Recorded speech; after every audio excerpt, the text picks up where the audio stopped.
বললেন গলায় তাবিজ ঝুলানো শিরক, মান তাআল্লাকা তামিমা ফাকাদ আশরাকা। কেউ যদি তাবিজ ঝুলায় তাহলে ও শিরক করলো। যে কোনো তাবিজ, যে কোনো মাদুলি, কোরআন মাজিদের আয়াত লিখে তাবিজ ঝুলালে ডবল অন্যায় হয়।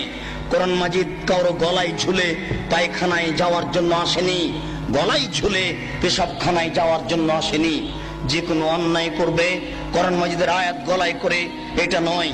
এদেশের কোরআন মাজিদের প্রথমে দেখবেন কতগুলি নকশা করা আছে, এই নকশার তাবিজ ঝুলালে এই হয়। এদেশে যারা কোরআন ছাপাচ্ছে, এরকম আকীদা যারা রাখে, এরাও মুশরিক। এই পাতাগুলি ছিঁড়ে ফেলতে হবে।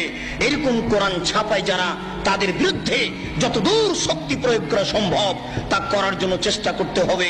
এরা জাতিকে ধ্বংস করছে, আপনাদের ধ্বংস করছে, মুসলমানকে ধ্বংস করছে এক মিথ্যে কৌশলে, শিরক করে শিরক করিয়ে।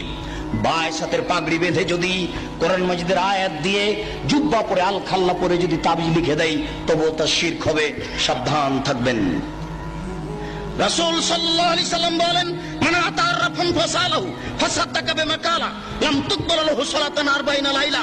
কেউ যদি কোনো গণকের কাছে যায়, তারপর গণককে কিছু জিজ্ঞাসা করে, আমার টাকা হারিয়ে গেছে দেখেন তো, বা এই জিনিস হয়েছে একটু দেখেন তো, তার বলা কথাকে যদি বিশ্বাস করে, আল্লাহর নবী বলেছেন 40 দিন তার ইবাদত কবুল হবে না।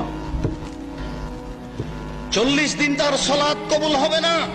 গণকের কাছে যায় যে যারা, তারা মুশরিক। আল্লাহ রাসূল বলছেন, মান আতা আররাফান ফাসালাহু। কেউ যদি গণকের কাছে আসে, এরকম লোকের কাছে আসে, ভাগ্য পরীক্ষা করে, তার হারিয়ে যাওয়া জিনিসকে জানতে চায়, তাহলে কোরআন মাজিদকে অস্বীকার করলো, মুহাম্মদ সাল্লাল্লাহু আলাইহি সাল্লামকে নাকচ করে দিল, ও যেন নবীকে অস্বীকার করলো, কোরআন মাজিদকে অস্বীকার করলো। মহা পাপী, বড় পাপী যারা এরকম করে, যারা গণকের কাছে যায়, তারা বড় মুশরিক। সাবধান থাকতে হবে। রাসূল সাল্লাল্লাহু আলাইহি ওয়াসাল্লাম বললেন, মান হালাফা লিগাইরিল্লাহ ফাকাদ আশরাকা। কেউ যদি আল্লাহ ব্যতীত অন্যের নামে কসম খায়, তাহলে শিরক করলো। কেউ যদি আল্লাহ ব্যতীত অন্যের নামে কসম খায়, তাহলে শিরক করলো। কেউ যদি দুই চোখের কসম খায়, তাহলেও সে মুশরিক। কেউ যদি মায়ের কসম খায়, তাহলেও সে মুশরিক। মায়ের কসম খাওয়া যায় না, কোরআন মাজিদে হাত রেখে কসম খাওয়া যায় না, মসজিদে ঢুকে কসম খাওয়া যায় না, ছেলের মাথায় হাত রেখে কসম খাওয়া যায় না। ছেলের মাথায় হাত রেখে কসম খাওয়া শিরক।